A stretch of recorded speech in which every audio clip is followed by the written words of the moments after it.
सभी को प्रणाम, अनंत अनंत आभार। आप सभी का आज के स्वाध्याय में हृदय से स्वागत है। परम पूज्य गुरुदेव, परम वंदनीय माता जी, माँ आनंदमयी के दिव्य चरणों को, दिव्य सानिध्य को हृदय में धारण करते हुए आज का स्वाध्याय गायत्री महामंत्र के साथ आरंभ करते हैं। ओम भूर्भुवः स्वाहा तत्सवितुर्वरेण्यं भर्गो देवस्य धीमहि धियो यो नः प्रचोदयात्। अब सौंप दिया इस जीवन का सब भार तुम्हारे हाथों में। अब सौंप दिया इस जीवन का सब भार तुम्हारे हाथों में। है जीत तुम्हारे हाथों में और हार तुम्हारे हाथों में। है जीत तुम्हारे हाथों में और हार तुम्हारे हाथों में। अब सौंप दिया इस जीवन का। आइए इसी भाव से प्रेरित हो आज की कहानी प्रसंग को पढ़ते हैं। डे 12। आज की कहानी का शीर्षक है नाम कीर्तन का फल। एक था शिकारी, वह एक जंगल में शिकार करने गया, पर उसे शिकार के लिए कोई पशु नहीं मिला।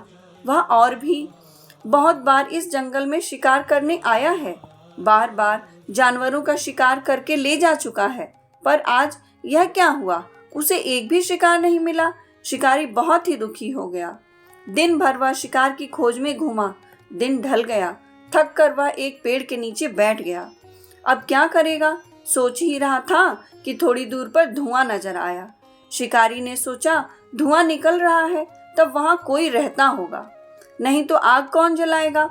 दिन भर का थका हुआ था, भूख से बेहाल था, प्यास से छाती फटी जा रही थी। वह धुएं की ओर चल पड़ा, यह सोचकर कि शिकार ना भी मिले, कुछ खाने को और पीने को पानी तो मिल जाएगा।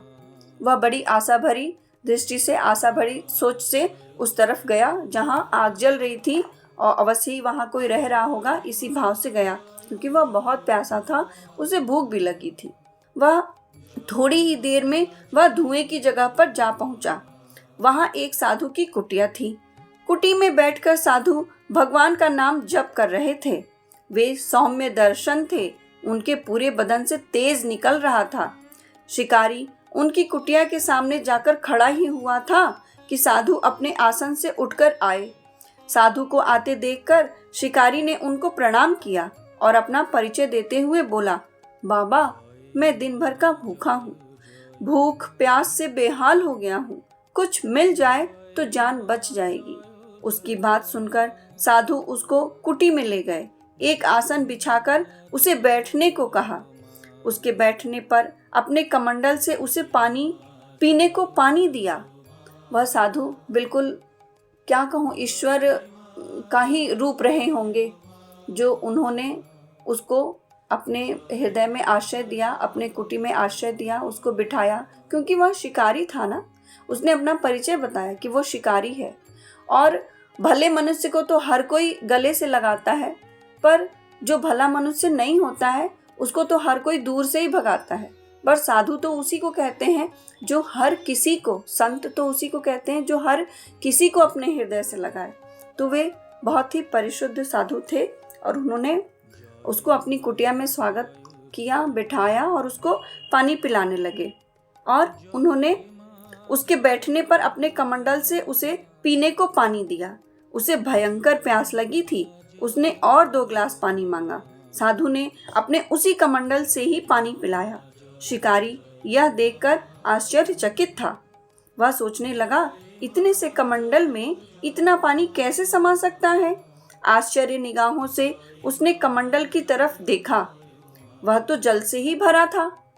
वह कमंडल अक्षय पात्र की तरह था, उसमें जल वह पीता जा रहा था, फिर भी उस कमंडल में जल भरा ही हुआ था। आइए देखते हैं आगे क्या हुआ। अब साधु बाबा ने एक पत्तल पर कुछ खाने की चीज उसके सामने रख दी। भूख से वह तड़प रहा था। उसने सोचा इतनी सी चीज से तो उसकी भूख मिटने वाली नहीं थी, वरन भूख और बढ़ जाएगी। जब भूख लगी होती है तो भोजन अगर सामने आ जाता है तो ऐसा लगता है कि शायद इतने से में हम तृप्त नहीं हो पाएंगे, और लगता है कि और हम बहुत सारा खा लेंगे। ऐसा उसका भी भाव आया उसके अंदर से भी कि इतने से में तो मेरी भूख नहीं मिट पाएगी। पर हुआ क्या, आइए देखते हैं। पर साधु का प्रसाद अस्वीकार करना भी उचित नहीं है। वह यह बोल भी नहीं सकता कि इतने से मेरी भूख नहीं मिटेगी। इसलिए मस्तक स्पर्श कर उसने प्रसाद ग्रहण किया। अब उसने उसको क्या मान लिया? प्रसाद। अब तक तो वह भोजन मान रहा था कि इतने से भोजन से उसकी भूख नहीं जाएगी, लेकिन उसने कहा प्रसाद। उसने स्पर्श किया, भगवान को समर्पित किया और उसको प्रसाद मानकर भोजन ग्रहण किया। पर आश्चर्य, साधु का प्रसाद खाकर उसे ऐसा लगा मानो उसके पेट में और जगह है ही नहीं। भर पेट भोजन करके व्यक्ति जैसे तृप्ति महसूस करता है, वह भी वैसे ही महसूस करने लगा। उतने से ही भोजन में प्रसाद रूप में ग्रहण करके वह तृप्त हो गया, क्योंकि साधु महाराज ने भी उसको बहुत भाव से भोजन कराया और उसने भी उसको प्रसाद की तरह मानकर ग्रहण किया। ऐसा कैसे संभव हुआ, यह वह नहीं समझा कि यह कैसे हो गया। इतने से ही भोजन से मेरी भूख कैसे मिट गई। उसने साधु बाबा से पूछ ही लिया, इतनी सी भोजन सामग्री से ऐसा कैसे संभव हुआ। शिकारी की जिज्ञासा का समाधान करते हुए साधु बोले, बेटा, यह सब भगवत नाम कीर्तन का फल है।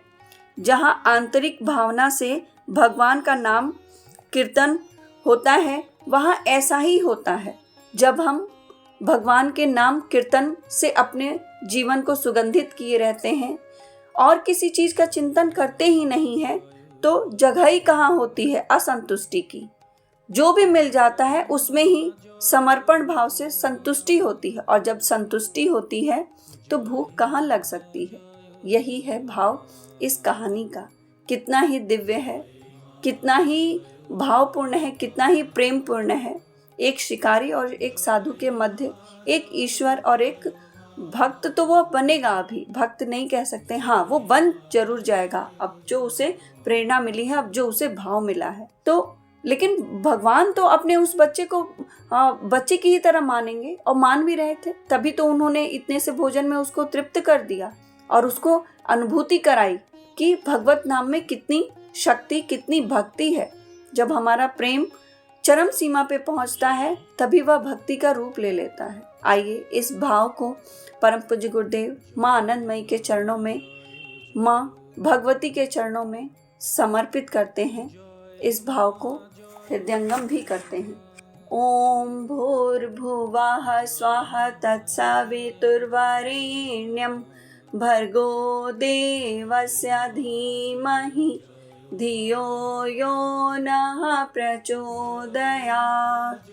आशा करती हूँ आप सभी को यह कहानी का मर्म, कहानी का तत्व जरूर ही हृदय को स्पर्श किया होगा।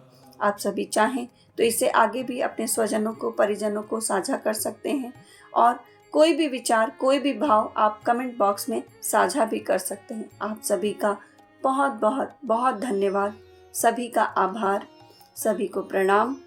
राधे राधे राधे राधे राधे राधे। जय श्री राधे, जय श्री राधे, जय श्री राधे।